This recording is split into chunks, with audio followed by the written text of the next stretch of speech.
this video we are going to see how to do the copy in Autocad. So here copy command can be found under the modify toolbar. Here in this modify toolbar we have a copy command here. This copy command copies objects a specified distance in a specified direction. So we'll see how this can be done. Copy.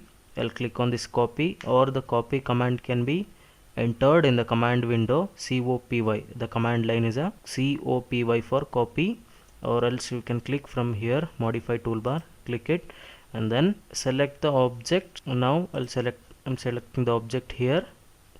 After selecting, press enter, and now we have to specify the base point to copy. From where we have to get the base point, we can select any of the object points in the object as a base point. So I'll select here the center point of this. I'll select the it as a base point and click it, and now we can place it anywhere on the screen here. Here I'll paste it here, I'll paste it here.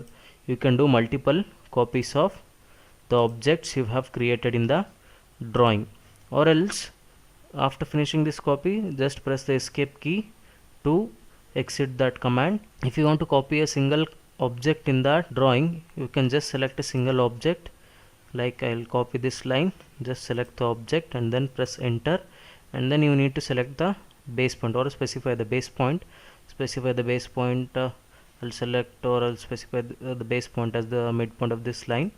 Click it and then take it or paste it anywhere on the drawing area. So this is how the copy can be done in AutoCAD.